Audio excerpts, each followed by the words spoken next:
E aí, pessoal, vamos aí para mais uma aulinha de física. Hoje o assunto será segundo princípio da termodinâmica.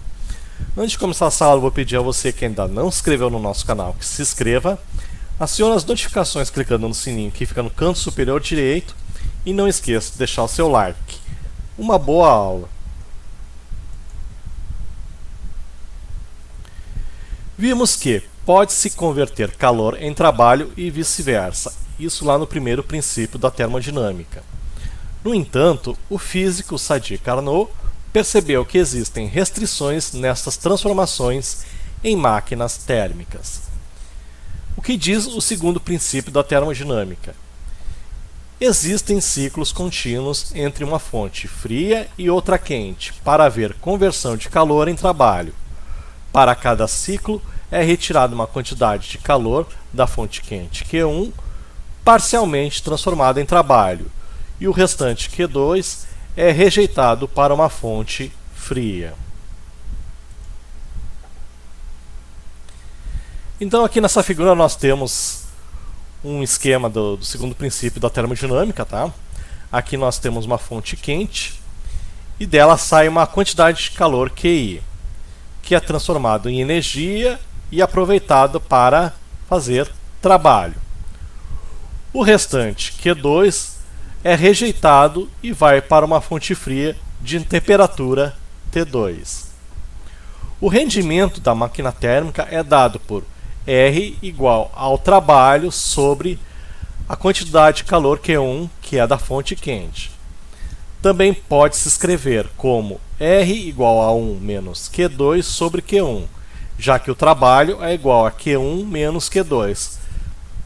Então basta vocês pegar esse valor aqui, Q1 menos Q2, e substituir aqui no trabalho, que vocês vão ter essa nova expressão, né? R igual a 1 menos Q2 sobre Q1.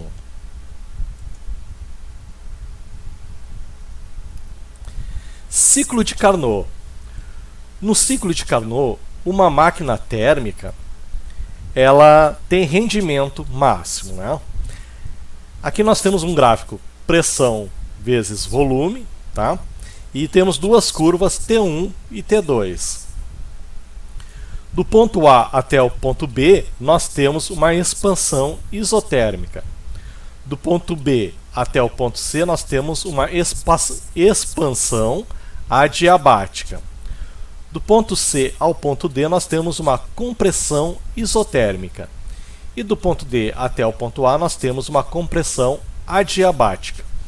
Se a máquina térmica obedece esse ciclo aqui, ela tem um rendimento máximo, e esse ciclo também é chamado de ciclo de Carnot. No mundo ideal, né, no mundo real, não existe uma máquina que obedeça exatamente o ciclo de Carnot.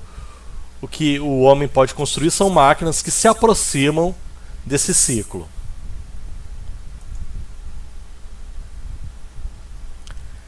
As quantidades de calor trocadas com as fontes quente e fria são proporcionais às respectivas temperaturas. Isso no ciclo de Carnot. Q2 sobre Q1 é igual a T2 sobre T1. Para o rendimento máximo, temos rendimento máximo igual a 1 menos T2 sobre T1.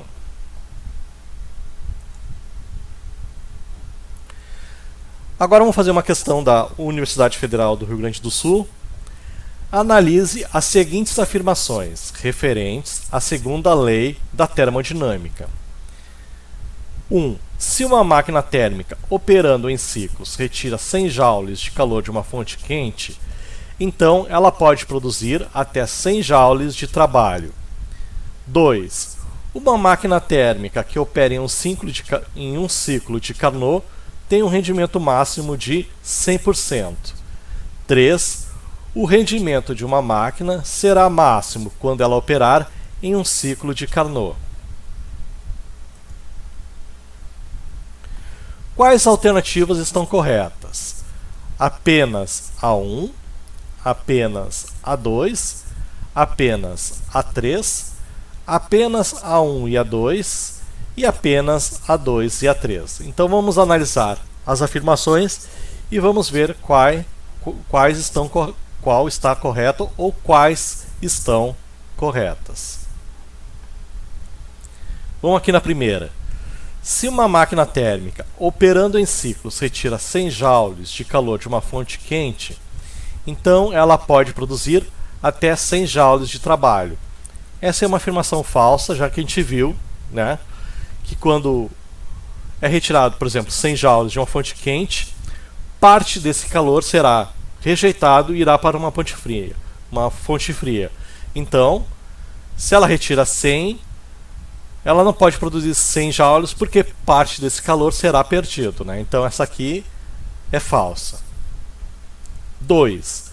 Uma máquina térmica que opera em ciclo de Carnot tem um rendimento máximo de 100%. Também é falsa, porque em nenhum momento ali no ciclo de Carnot foi dito que uma máquina tem rendimento máximo de 100%. Apenas diz que a máquina tem um rendimento máximo. E a afirmação 3, o rendimento de uma máquina será máximo quando ela operar em um ciclo de Carnot. Verdadeiro, realmente, quando a máquina tem um rendimento máximo, ela opera num ciclo de Carnot. Portanto, a única correta é a alternativa 3, que é a letra C. Tá ok, pessoal? Até a próxima aula.